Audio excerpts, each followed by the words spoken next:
Boa tarde a todos. Queria inicialmente agradecer o convite do Giovanni, da Gazeta, com o desafio um pouco aqui de falar, contextualizar um pouco o Paraguai, trazer algumas informações do Paraguai com relação ao mercado de grãos. Eu trabalho numa empresa distribuidora de insumos no Paraguai, e um pouco do que a gente quer trazer aqui de informações, contextualizar um pouco o Paraguai nesse contexto da América do Sul, de produção de grãos, contando um pouco de números de produção desses últimos históricos e, finalmente, falando um pouco de tecnologia de produção, o que nós temos buscado fazer e buscado levar para os agricultores. E nos desafiamos também a fazer alguma pequena projeção com base a esses números históricos, especialmente em soja, e trazendo alguns pequenos desafios que também temos para se trabalhar dentro do Paraguai, então. Me permito aqui a comentar um pouco, uma empresa, obviamente, menos conhecida que os colegas que tiveram antes de mim. Eu dizia, a empresa que eu trabalho, a Agrotec, é uma distribuidora de insumos que nasceu no Paraguai, de uma família de brasileiros, mas que foram para o Paraguai já nos anos 80 e, no princípio dos anos 90, iniciam essa empresa num serviço de assistência técnica, digamos assim, partindo para a distribuição de insumos também. Hoje, compõe uma holding, uma empresa são algumas empresas atuando no Paraguai como uma empresa que é a Agrotec, mais uma operação no Uruguai, que é a Solaris, com mais uma sementeira no Uruguai também, que chama Latitude Sementes, e uma operação mais recente no Brasil, que é a Alta, também uma empresa no ramo de insumos agrícolas. A Alta, inclusive, com a sede aqui em Curitiba, já há 7 ou 8 anos. E uma operação também que faz toda a parte de escritório na China, com todos os produtos que nós trabalhamos para o mercado, para todos esses mercados, ou seja, agroquímicos para todos esses mercados aí. Só para contextualizar e contar um pouco do que é a empresa, e nós temos uma missão muito clara, que é realmente levar tecnologia para os nossos clientes de maneira a que ajudem a produzir cada vez mais. Esse é o Paraguai, com números, se vocês vão ver na sequência, números bem mais modestos do que a gente viu agora há pouco do Brasil e da Argentina, mas que com certeza pode ser uma opção, uma alternativa muito interessante para atender, inclusive, Brasil e Argentina em vários momentos. Essas delimitações que vocês enxergam no mapa simplesmente é uma gestão interna nossa, da empresa, e eu indico algumas cidades mais como referência para a gente se localizar. Então, logo à esquerda, aí no mapa, Assunção, e as cidades de fronteira, então, Cidade do Leste, divisa com Foz do Iguaçu, Salto do Guairá e Inguaíra, Pedro Juan Cavaleiro, aí na divisa com Mato Grosso do Sul, Ponta Porã, e Encarnação, no sul, na divisa com a Argentina. São, talvez, as principais cidades hoje do Paraguai. Aquela parte que se enxerga pintada no mapa é a área de cultivo de soja, safra do Paraguai, num trabalho interno nosso também que a gente faz, que é de mapear todas essas áreas, processando imagens de satélite. Nós atuamos, então, todo esse território com áreas dentro de todas essas regiões aí, então. O Paraguai é um pequeno país que está aí no meio, dois gigantes, né? Brasil e Argentina, mais a Bolívia também fazendo divisa, mas com uma população crescente, em torno de 7 milhões de habitantes nesse último censo do Paraguai, então. Quer dizer, a gente está com um crescimento de população constante desde 1951, que é a que a gente tem demonstrado aí nesse gráfico aí, então. Comparando um pouco dois gráficos aí, e eu detenho principalmente o crescimento de PIB, se a gente olhar o gráfico da esquerda, o crescimento da América Latina, no primeiro período aí de 2003 a 2008, então vocês percebem a América Latina 4,8%, o Paraguai nesse mesmo período aí 4,5%. E a gente percebe a América Latina no período seguinte, 2009, 2016 e 2017, um crescimento menor, e o Paraguai mantendo esse crescimento aí de crescimento do PIB aí em torno de 4,5%, 4% nesse mesmo período, inclusive com picos em alguns anos aí de superar a marca de 10% de crescimento do PIB total do país, então. E, só para ilustrar, isso aqui é um gráfico, então, do FMI, demonstrando o que foi o PIB do Paraguai comparativo, ou seja, o crescimento do PIB do Paraguai comparativo aos demais países. E se a gente observar a América do Sul, realmente quem teve um crescimento acima de 3%, junto com o Paraguai, foi o Uruguai e a Bolívia. Ou seja, obviamente, os números são menores, mas permitindo um crescimento constante do país nesses últimos anos aí, então. E projetando, isso aqui é uma informação também do FMI, mostrando uma projeção para 2018, mantendo um crescimento aí de em torno de 4,5%, esse crescimento para 2018 também. Esse PIB do Paraguai é em torno de 2017 quase 30 bilhões de dólares, vindo 25% da produção agrícola de forma direta. Ou seja, o Paraguai é dependente, muito dependente realmente de produção agrícola, e muito disso, ou seja, do setor primário, e a maior parte disso da agricultura, ou seja, 18,6% realmente vem da agricultura, ou seja, da produção de grãos, produção de cereais, 5%, pouco mais de 5% da pecuária e um pouco mais de 1% da silvicultura, florestas e pesca. Serviços aí mais ou menos 35%, a indústria um pouco mais de 10%.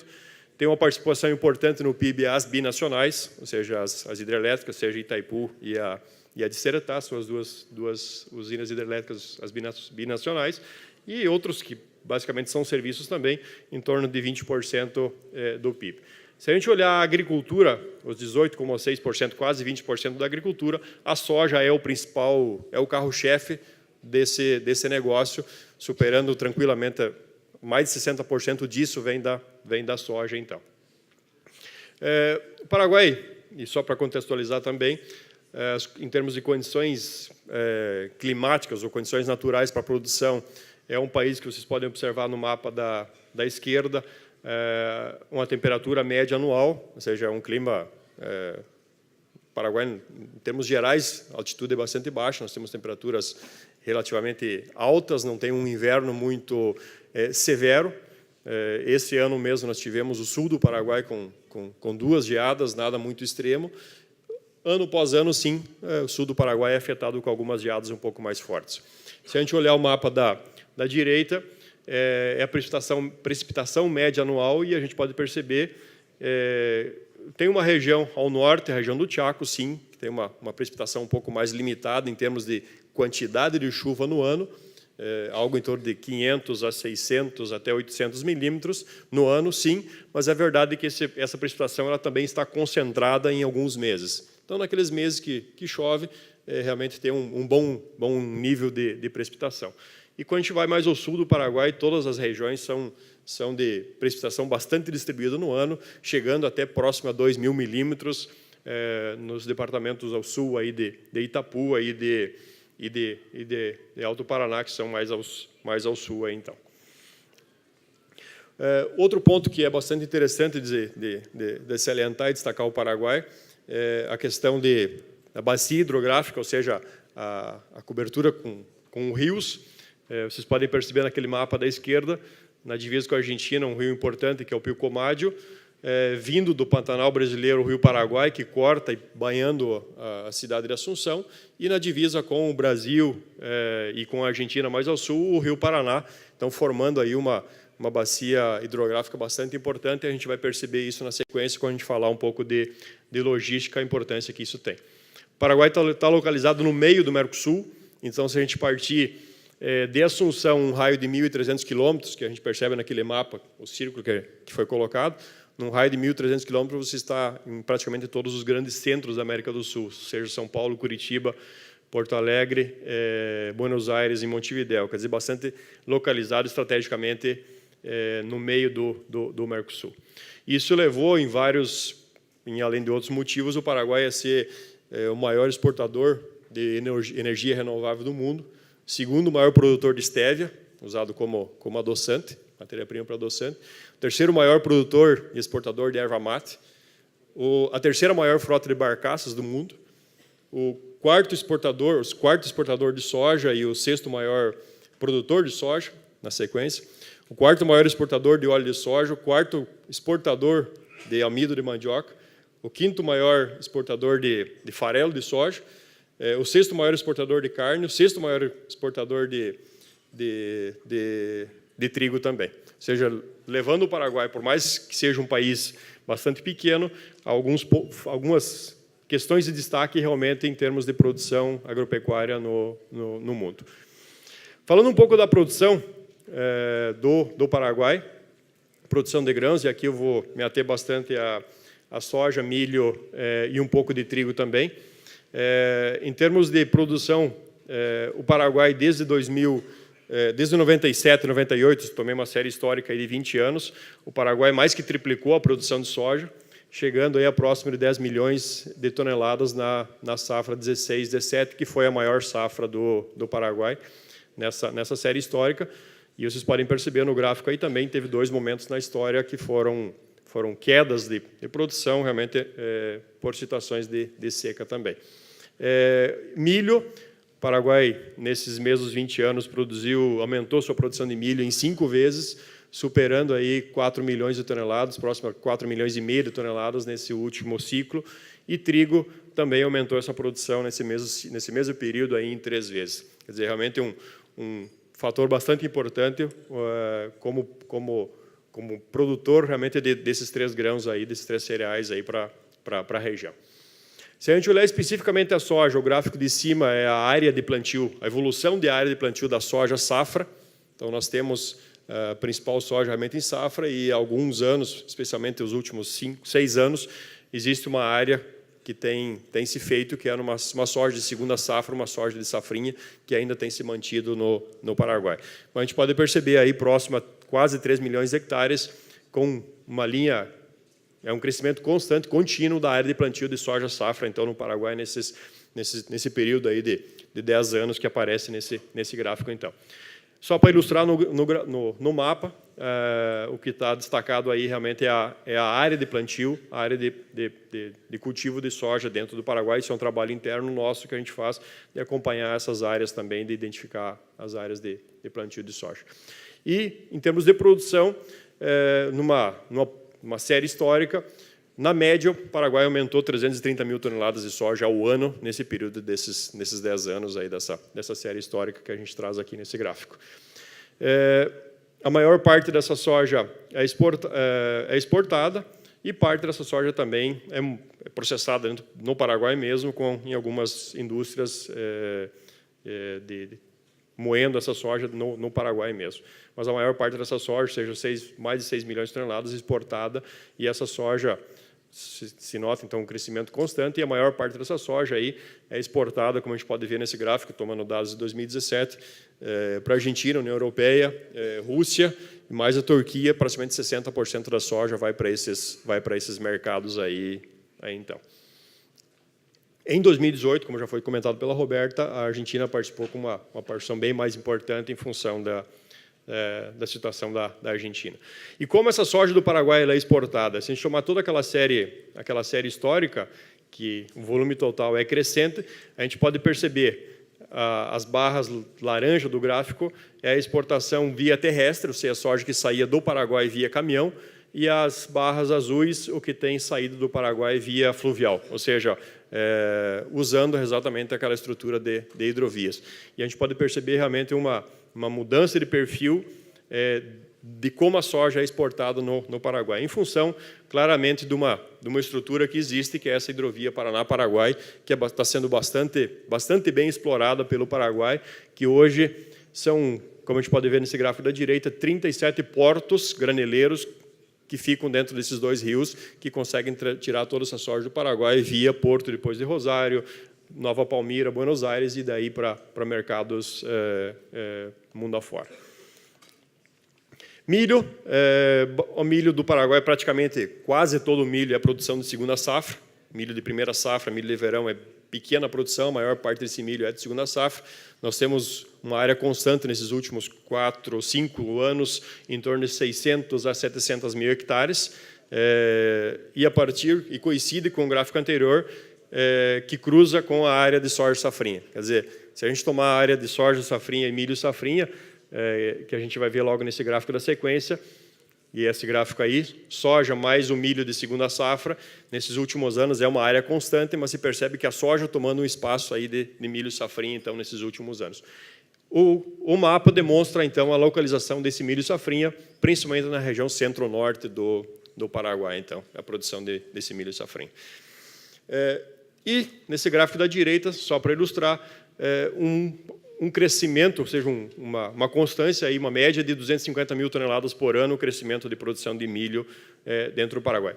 Vindo especialmente, como não cresce a área, vindo especialmente de aumento de produtividade. Aqui, sim, o principal aumento, o incremento aqui vem do aumento de produtividade. E esse milho do Paraguai, praticamente metade desse milho é exportado, e o principal mercado é o Brasil, Coreia do Sul e Uruguai também, tomando os dados de 2017. Mas o Brasil é, sim, um mercado importante desse milho do Paraguai. Quer dizer, aquilo que comentava agora há pouco o Glauco, que trazer o milho do norte do Brasil talvez dificulta, o Paraguai está aqui do ladinho, sendo realmente um potencial para atender esses mercados de milho aqui, consumidor de milho aqui no sul do Brasil. E outro ponto que a gente não tinha nem combinado, mas é um ponto interessante, é a questão realmente de milho para etanol. O Paraguai também tem investido nisso nesses últimos anos. Já são 3 plantas, 3 unidades produtoras de etanol a partir de milho, mais uma que foi inaugurada agora há pouco. E se a gente olhar os números, o Paraguai chegaria numa estimativa para 2019 e consumir até 930 mil toneladas de milho para a produção de etanol. Quer dizer, em torno de 22%, 23% do milho estaria sendo destinado à produção de etanol dentro do Paraguai. Trigo, sim, tem nesses últimos anos uma redução de área, uma situação realmente que não favorece a produção em termos de rentabilidade, na verdade. O Paraguai tem um consumo interno, mas não atende toda essa produção. Depende, sim, de exportação, e praticamente todo esse trigo é mercado brasileiro. Então, acaba atendendo moinhos, principalmente do Paraná, oeste do Paraná, especialmente, que demandam esse trigo do Paraguai. Que, sim, destaca aqui, em termos gerais, é a qualidade do trigo paraguaio, na grande maioria, trigo melhorador, e bastante interessante no mix da farinha que é produzida aqui. Mais uma vez, só com uma questão de mapa para ilustrar, o trigo ele fica localizado especialmente na região centro-sul do Paraguai, então principalmente os departamentos de Alto Paraná Sul e departamento de Itapu, a região mais ao sul do Paraguai.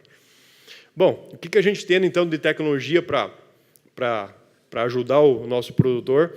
A gente entende que produtividade, ou seja, a produção vem de ambiente, clima, a gente muito viu na Argentina o impacto que tem isso. A genética, sim, pode contribuir, e o manejo das lavouras também pode contribuir bastante nesse sentido.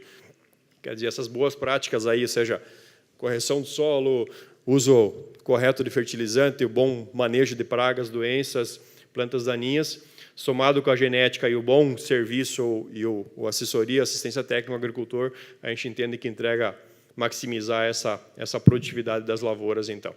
Nesse sentido, um pouco do trabalho que a gente faz realmente é trabalhar bastante bem a questão de tecnologia de sementes. A gente busca, e aqui tem um ponto bastante interessante, entrega de resultado para os produtores, realmente fazer a lavoura, definir o potencial da lavoura já no plantio com uma semente de boa qualidade.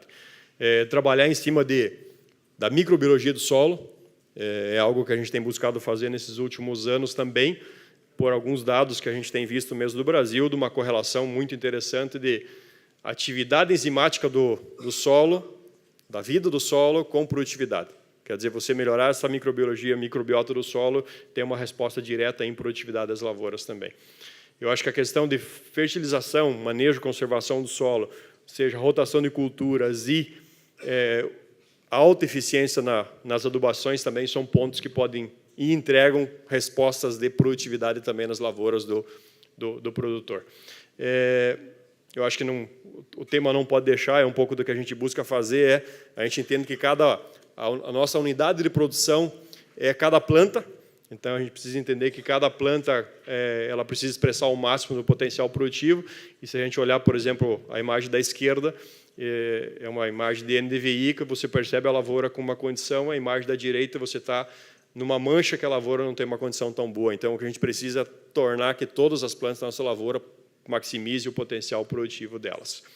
Um trabalho interno que nós temos feito com clientes, que nós temos atendido, com produtores que nós temos atendido, e que a gente tem demonstrado que o uso de tecnologias, de ferramentas, é possível, sim, em aumento de produtividade. Nesses gráficos aqui, são vários clientes, vários produtores que a gente atende, e a gente tem conseguido demonstrar aí de incremento de até 38% de produtividade em relação à média nacional. Quer dizer, é possível aumentar a produtividade de soja com o uso de tecnologias que entreguem esse resultado. Bom, e o futuro da soja para o Paraguai? Aqui eu me atenho, já finalizando, a soja. Aqui uma reportagem que saiu há alguns anos, é de 2012, falando um pouquinho do Paraguai e Ucrânia como os países com maior potencial de crescimento agrícola, e o texto lhe diz que o Paraguai hoje, a região oriental, ou seja, a região sul do Paraguai, existem umas 10 milhões de hectares com potencial de agricultura. Hoje nós temos ocupado aí com soja, safra, em torno de 3 milhões de hectares. E que esses aumentos de área e de produtividade poderiam fazer com que o Paraguai poderia agregar até 8 pontos percentuais no crescimento do PIB, vindos direto da produção agrícola, ou seja, de novas áreas e de aumento de produtividade. Me arrisquei aqui a fazer um pouco uma projeção teórica de produção de soja para o Paraguai nos próximos anos, tomando 2 indicadores. O primeiro é um aumento de área de 2% ao ano, com um incremento de produtividade de 1 saco por hectare por ano, ou seja, e aqui agora eu acabei me invertendo aqui, né, mas um aumento de área de 1% ao ano e com meio saco de incremento de produtividade por ano na soja. Aumentar 1% de área seria crescer a metade do que o Paraguai cresceu nos últimos 10 anos em termos de área de soja, ou seja, crescer num ritmo menor que cresceu nos últimos 10 anos. Seria buscar realmente um incremento de produtividade aí de meio saco por hectare por ano. O Paraguai chegaria na safra 28-29 a em torno de 12 milhões de toneladas de soja. Por outro lado, se a gente tem um crescimento de 2% ao ano de área, que seria crescer a mesma área, praticamente a mesma área que o Paraguai cresceu nos últimos 10 anos, e conseguir também incrementar 1 saco de soja por hectare ao ano de produtividade, nós chegaríamos aí em torno de 14 milhões de toneladas de soja na safra 28-29. Lógico que é bastante teórico, mas algo demonstrando que, com os dados históricos, sim, é possível que o Paraguai chegue a esses níveis aí. Ou seja, um crescimento de produção de soja de entre 20% e até 44% nesses próximos 10 anos.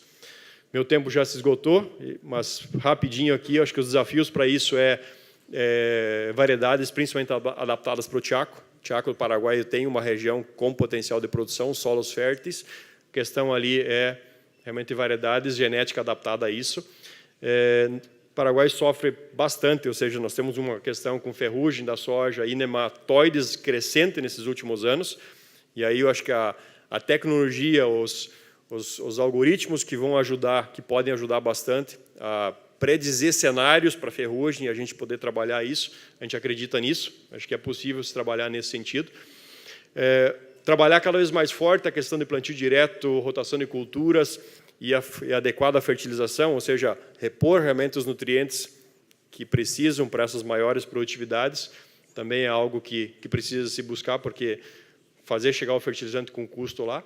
Outro ponto que a gente acredita também é a integração de produção da agricultura mais a pecuária, ou seja, a produção de grãos com produção de carne ou produção de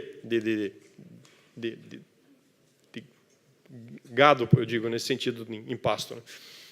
E a questão de logística, por mais que a gente fala aí que tem vários portos em acesso a rio para a gente fazer exportação, mas esse porto também precisa de ter bons acessos, e aí eu acho que é um ponto um desafio, algo que pode ser trabalhado e melhorado, realmente as estradas de acesso a esses portos aí também.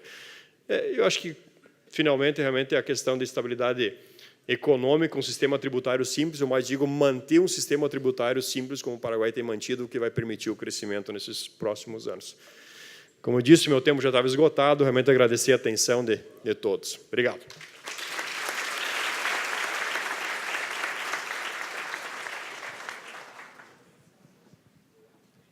Bom, eu gostaria de agradecer a excelente apresentação de todos vocês. É até difícil resumir depois de tanta informação, né? Mas eu gostaria de colocar 3 pontos que eu creio que são assim pontos chaves mesmo nesse sentido, que todos apresentaram. A importância do agronegócio para a economia, sem dúvida, no Brasil, tanto na Argentina quanto no Paraguai. Como a gente viu na Argentina, teve a quebra de safra, consequentemente, afetou o PIB. Então, para a gente, nesse sentido, a importância do agronegócio para a economia. Um segundo ponto de produção. Então, com relação à produção, próxima safra, a gente tem uma expectativa muito positiva para o Brasil, como o Glauco apresentou, para o Paraguai também, e para a Argentina é uma expectativa positiva no sentido do milho e do trigo, da soja ainda indefinido, por conta de todo esse problema que eles enfrentaram nesse ano, e creio que, como ainda existe taxa de exportação para a Argentina na soja, então, como não tem no milho e no trigo, faz mais sentido eles investirem também nesse sentido.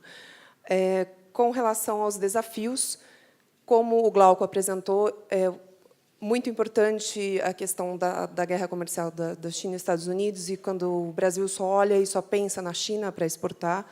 Então, é importante que uma política de governo, então, a gente está perto aí das eleições, eu acho que é um momento que a gente tem que pensar bem e analisar quem que vai ser o nosso próximo presidente, porque é válido também, nesse sentido, ter uma política de incentivo e que busque outros acordos bilaterais, acordos que possam ampliar essa possibilidade de vender a nossa soja, não só a soja, mas também o produto agregado. Por que não aumentar a carne? Por que não aumentar realmente o nosso óleo de soja? Então, temos essa possibilidade. Creio que também é uma possibilidade na Argentina, uma questão política também, de diminuir a taxa de exportação da soja, principalmente da soja. No Paraguai, já houve uma conversa também nesse sentido de implantar uma taxa de exportação. Então, creio que esse é um desafio, que é um desafio ainda maior. Logística, que realmente todos citaram como uma dificuldade que também acaba ampliando até o custo do próprio grão, do próprio produtor, da cadeia em geral. E também a comercialização. Agora, eu também volto a falar, como eu trabalho para a CME, da importância de realmente fazer o hedge, esse gerenciamento de risco de preço, principalmente quando a gente está num momento de incerteza. Então, é realmente importante. Eu gostaria de finalizar dessa maneira e abrir. A gente ainda tem tempo para perguntas? Tem? Temos alguma pergunta? Se vocês...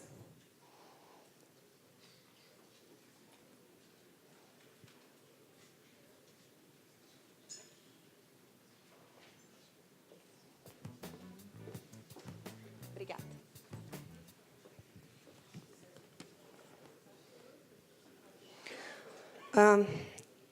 Aqui não tem destinado a uma pessoa, mas você me entende? Falando português?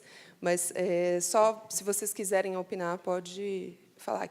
A pessoa escreveu assim: economicamente, vale a pena produzir milho com finalidade de se produzir etanol de milho, sendo que o custo da produção da cana é menor?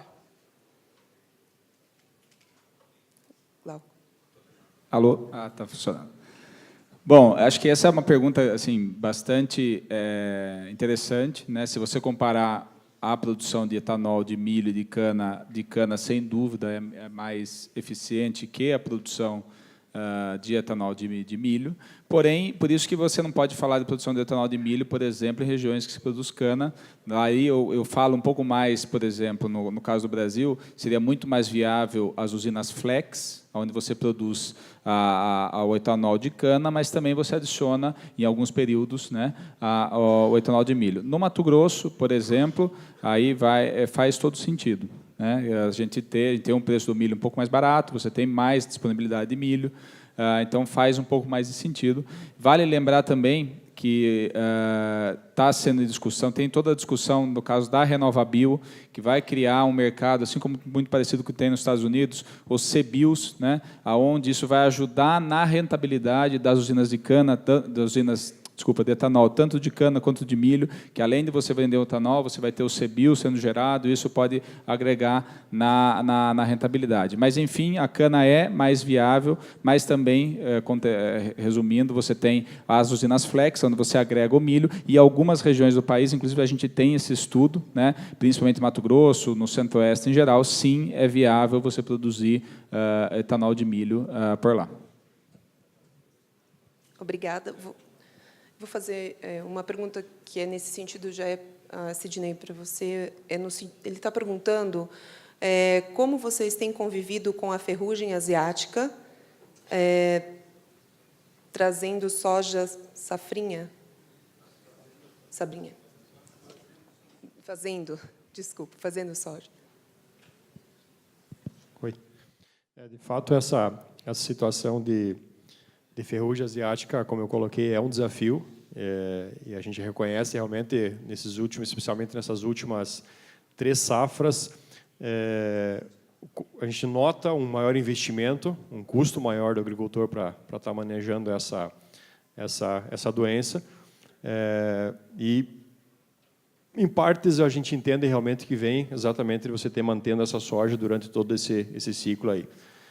Obviamente, eu acho que, olhando do ponto de vista do agricultor que busca rentabilizar, acho que é uma análise técnica, que é a questão de soja safrinha dentro do contexto, dentro do manejo. Acho que tem vários pareceres já demonstrando isso. E do lado do agricultor, do ponto de vista do agricultor, realmente buscando rentabilizar, acho que fica bastante claro nesses últimos anos que o produtor está buscando fazer essa soja safrinha em função de não ter um milho que entregue essa rentabilidade. Eu acho que é mais uma... Está se fazendo essa soja muito mais por uma questão realmente de rentabilidade dessa cultura, de liquidez da cultura, do que qualquer outra questão. Tecnicamente, eu acho que é bastante claro realmente que, e os produtores mesmo já têm percebido que isso tem sim afetado e aumentado o custo de manejo, de cuidado dessa lavoura na safra de verão. Obrigada. Infelizmente, a gente não tem mais tempo, tem algumas perguntas aqui, eu vou pedir, por gentileza, para vocês falarem com eles assim que a gente terminar o painel. Mais uma vez, gostaria de agradecer o Gonçalo, muitas graças. Obrigada, Sidney, Glauco. Obrigada a todos.